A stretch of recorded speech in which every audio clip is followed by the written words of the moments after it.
As businesses around the world struggle to survive in the face of the global pandemic, the media industry is no exemption. At a time when people are seeking out news and information more than ever before, the news media industry is facing unprecedented challenges. Some would even argue it's facing an existential crisis. Revenues are down, budgets are being slashed, and staff are being cut. But it's also an opportunity for new and creative ways of gathering, reporting, and producing the news, and a chance for journalism to reinvent itself. Amali Aslan, welcome to Corona Times. Each week we look at how the world's media is covering COVID-19. We'll examine the responsibilities journalists have, debate the ethics they must grapple with, and ask how well the industry is doing its job. In this week's edition, we'll look at how media organizations will have to adapt in order to survive in a post-pandemic future. We'll speak to three experts about that in just a moment, but first, Natalie Poihonen has more on what that future could look like.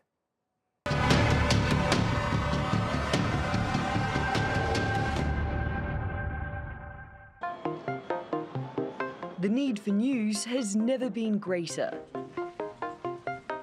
People are constantly tuning in to broadcasts and scrolling for coronavirus updates.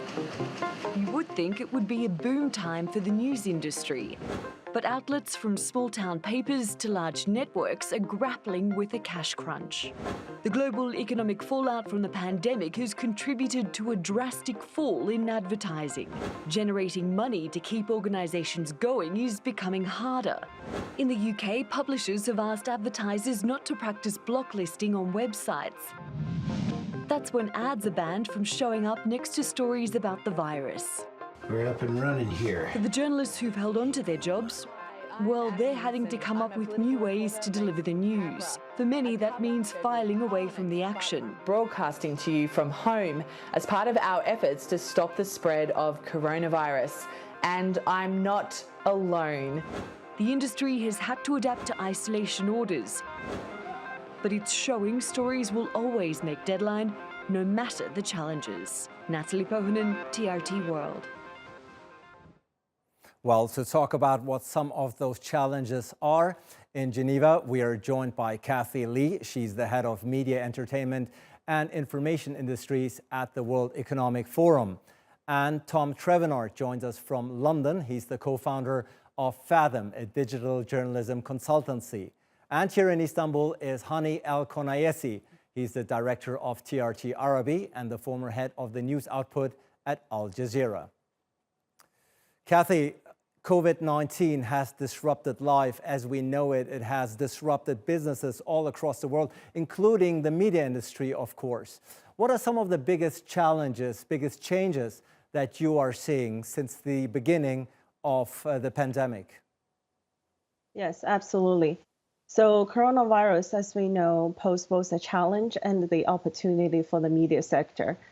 We know that before the crisis already there are about, most of the consumers are highly engaged with media already, with about 80 to 90% engaging with news and entertainment for an average of 24 hours during a typical week. So the positive news from the crisis is that engagement with media is increasing, particularly in countries where social distancing measures have been introduced. And the biggest recent story is Netflix adding 16 million subscribers in first quarter, underlining the increase in TV streaming during the crisis. They almost doubled their original target. And we've seen the same trends across all the different sectors.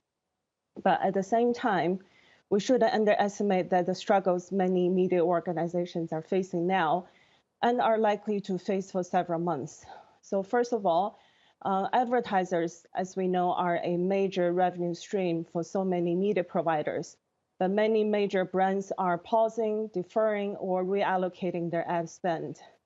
Just to give you a couple of examples, the advertising against sports broadcasts is one of the biggest revenue drivers for media companies.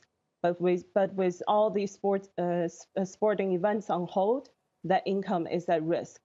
The best example of this probably is NBC Universal and the Olympics. They had sold more than $1 billion in ad bookings, but it's not clear if the brands will maintain those commitments for 2021, try to obtain refunds, or reallocate their ads elsewhere in the NBC Universal portfolio.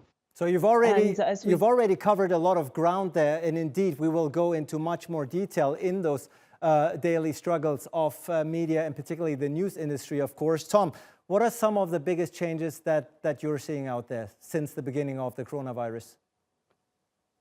Yeah, so I work with newsrooms who have had to very quickly shift from thinking about the newsroom as a very physical space where journalists and editors and producers are all working together to report really crucial stories at this time. Now the physical centrality of the newsroom has been disrupted, and journalists and their editors and everybody in the news organization is having to find ways to collaborate very productively from home offices. And so I think this is a really profound shift, and I think it's one that's actually likely to continue post-coronavirus. So I think it's really important that newsrooms now start to think about this new distributed way of working, not just as a kind of phase for the moment, but as something that really has to be incorporated into their long-term strategic thinking. Something that could be here to stay. Hany, we're actually reporting and we're actually covering Corona times here from an actual studio. We're on set here with the entire production team. But as Tom just pointed out correctly, that's becoming more and more a rarity, isn't it? Absolutely. And I'm sure you're sharing me the same experience. For all of us as newsmakers, we are now facing a completely new phase of not only the way we have to think about different production formats, but also the whole culture, the whole mentality, how the audience, how our viewers are getting used to this kind of quality. The way I'm talking to you now, there's very clear the difference of quality between the picture I'm receiving from your end and the picture I'm receiving from my end. We're talking on Skype. Will our viewers get used to this? Are they going to accept the fact that we can completely broadcast and this kind of quality? Can the technology help us to overcome this kind of new feel and look? I think these are some main challenges as well for us. My colleague here who was talking about the newsrooms, I think one of the major challenges to us is how to rethink the whole workflow of a newsroom. Distributing our teams, it's not only about distributing the workload, it's about a lot of other workflows and sub-workflows that will be affected and standards of production. Cathy, indeed, as both Tom and Hany has pointed out, Corona times, we're looking particularly at the work of news organizations and journalists in times of coronavirus. And some of those challenges both Tom and Hany have laid out, particularly the phenomenon of distributed newsrooms, meaning news are being produced from outside, meaning home office. More and more of these shows, the anchor sits behind his personal desk at home and talks to his guests via Skype. One of those challenges that Hany has pointed out is, what about the viewers' habits? Do you think the viewers will accept this format in a post-pandemic world order in the long run? I think the viewers are definitely adapting as well, because everyone acknowledged the challenges we're all facing as basically human beings. And they acknowledge that the news providers are doing their best to accommodate users' interests. And that's why we've seen, for example, a lot of the news providers have dropped paywalls for public interest coverage of COVID-19, even if it doesn't necessarily translate into revenue gains. And as you just pointed out, publishers are also shifting to areas such as podcasts and live blogs, as physical on-site coverage is reduced. So I do think there's that common understanding. Tom, more and more journalists are working from home, working remotely. At the end of the day, is this the end of the physical newsroom, or is it just a temporary phenomenon in times of Corona? I think that there's always going to be an important role for a physical newsroom, and there's no replacement for in-person interaction. But what I think is really important is that newsrooms think about ways that they can incorporate distributed working as part of their ongoing practice. And so there's a sustainability angle here too, right? It's very expensive to maintain a full-service, large physical newsroom, and maybe there's opportunities to reduce that kind of very fixed, high cost by distributing teams in different parts of the country or different parts of a city. I also think there's a diversity argument. It's very expensive for journalists to come and live in London, for example, if you want to work for a national newspaper or a broadcaster, that limits the number and type of people who can make that trip. And so there's opportunities, and the same plays out in the US, where New York and DC become these very centralized news hubs. Actually, journalism may benefit from opening up the access to the workspace to people outside of those big traditional media hubs to cover what's happening in their kind of more local area. Hany, more and more journalists are producing, generating and reporting news under difficult circumstances. But Tom just pointed out, it's not all bad. There might be some upsides to that as well. Would you agree? I would agree and disagree from our current situation, and we are already facing this kind of challenges in dealing with day-to-day problems. As I said, there is a lot of issues and challenges to think about in day-to-day production from a journalistic perspective. Yes, I think post COVID-19 problem, there will be a lot of reasons to think on a different level on how to capitalize on what we have gone through now to make it work probably in a better way in the future. And as it was mentioned, it might cut costs, it might have its financial appeal to some decision makers. However, practically speaking and editorially, it is not an easy job. It is losing the physical interaction. It is not as good as it might look in some ways, because one of the main editorial issues is how to interact with your colleagues, how to generate ideas. And this is the kind of things that you lose all of a sudden when you start thinking, oh, I have to be on the phone or online with my colleague on the other end. Yeah, the physical touch, the physical interaction certainly gets lost here. No doubt about this. Cathy, what do you think? This comes at a time, obviously, ironically, where demand for news, demand for information is higher than perhaps ever before, but it has to be done under difficult circumstances and perhaps with less personnel. Yeah, absolutely. But again, as I mentioned earlier, not just news sector, other sectors of media are also adapting in the same way. And news is actually relatively in a better position from the production perspective. If you think about the sports broadcasters, they have to look for new ways to engage consumers in the absence of live games. Now they're showing archive footage or documentaries. Movie studios are also changing their theatrical release schedules to go direct to consumers through streaming services and pay-per-view. So I do think, again, the users will understand the circumstances. What I am concerned about is around, some of the business challenges they're facing. Again, even though some of the publishers have taken down paywalls during this time, but how long can they keep them down? Because it does affect their revenue. And also, how sustainable are these traffic increases? Because according to Reuters, exhausted audiences might begin avoiding the news if the situation continues. And news avoidance affected about a third of people even before the pandemic coverage. And Tom, Cathy, of course, touched upon a very important point, namely the economic fallout of this pandemic for the media industry, but also for the news industry, of course. At the end of the day, revenues are down, ad revenues are down, companies are scaling back staff, pay cuts are widespread. And this is at a time, as I said, when the interest in news and information is higher than ever before. A bit of a paradox here, no?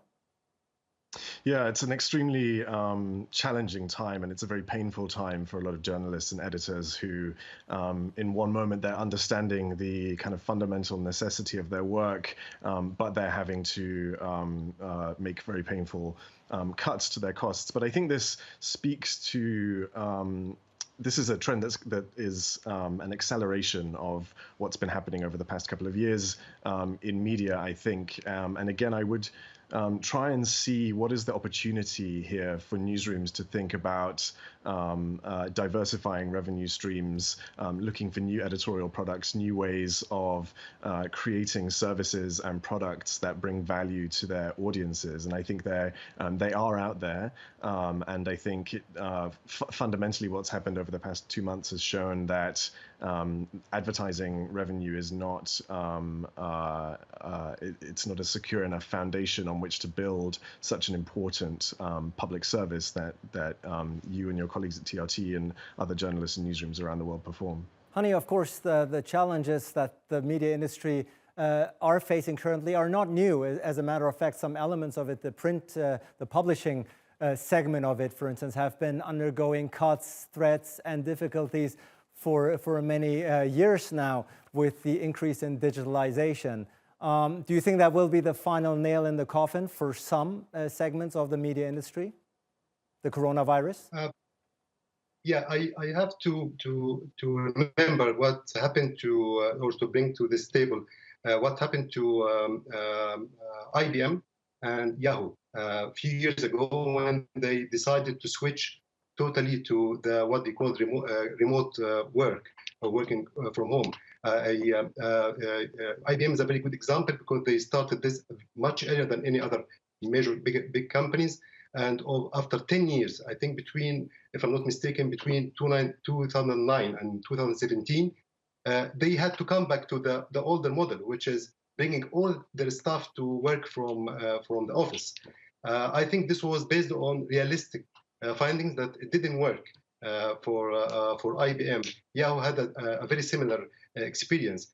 I think that there will be more lessons to be learned from this current coronavirus situation. I think the smart newsroom, the smart media organization will have to have a kind of a hybrid structure, which will allow some of their staff, some of their departments properly to be working remotely and cutting costs on this physical side, while they will have to keep several other teams in the physical presence of the newsroom until the technology will provide us with other alternatives. I cannot imagine how can you produce with graphics from home and several other examples. So there are still a lot of changes. I think technology will have a better cycle to us in this area, but it will take, I think, several years to come to this point of really testing how this can happen in a newsroom. But Cathy, I think one thing is for clear: either you're going to go with the flow, you're going to embrace technology, embrace digitalization, or you're out. Really, your survival is very much at stake. Is that the case? Yes, because it's quite painful to acknowledge it, but there will be quite a lot of damage done to the media industry. The analysts out there already expect the overall global ad revenue to be down roughly 4.4% for 2020 because of coronavirus. And the global advertising revenue, as we know, tends to grow at roughly the same rate as GDP. So any global economic slowdown is likely to depress the advertising market. And the big tech platforms, they are expected to take in the majority of the loss, as they are the biggest entities in the global ad market. However, we have to keep in mind that the decline will disproportionately affect some of the traditional and smaller news businesses, and maybe even finally push them over the cliff. Because again, just to give you a number, although the advertising revenue is down globally, traditional media advertising like TV and print on a full year basis will go down by about 15%. But digital advertising will still grow slightly by about 3.5%. So if you ask me about technology, absolutely. If the digital transformation didn't happen before the coronavirus, now it's definitely the time for it to happen before it's too late. Tom, let's look at the crystal ball here. What does journalism in a post-pandemic world look like? Well, what changes, what permanent changes and implementations do you foresee? Well, I think, as has been discussed, the process of building kind of parallel structures between physical newsrooms and distributed settings, I think that's really important. I hope that it drives a lot of creativity in new ways of creating sustainable revenues. So beyond advertising, beyond paywalls, what are the new ways that journalists and newsrooms can bring value to audiences that they can monetize successfully? I think, we don't know. It's been 2 months now that a lot of social distancing has been in place. We don't know if there's going to be a second wave in the winter or next spring. And so I think we should, now is the time to kind of invest in long-term strategic thinking that can really benefit and serve our audiences in the long term, while we have this moment where audiences really understand the value of good quality news media and journalism. I think we have this opportunity where we have a real connection right now with audiences, and we need to capitalize on that as best we can. Hany, change usually comes because one is forced to change, as in this particular situation. What do you foresee for the future of journalism, for the future of media to happen? You've been around for a long time, working at it at the forefront. I have been, yes. And I've been through a lot of changes for the last 25, 30 years. I don't want to look much older than I look. So I've been through a lot of changes. I think the media industry, especially the TV news industry, has been through a lot of phases, changes. What coronavirus is giving us this time, it's unprecedented. It's something that it was a shock in a way, but I think it can be very much, looking at it from a positive way, it could be very much useful for the future. I think capitalizing on the current digitized structures and having distributed teams can be a good starting point to look into and to build on in the future for a better and more effective news production atmospheres, environments. The thing is, we have always to think about our message. I think the content will stay as it is. Whatever we talk about workflows, formats, working from home, different settings or not, it shouldn't in any sense affect our main message. Our main the target of our content is what we should be delivering to our audience. And this is this will be our main challenge: how to maintain the message, the content in the best way, and how to serve our viewers, and also serve what they're expecting for us.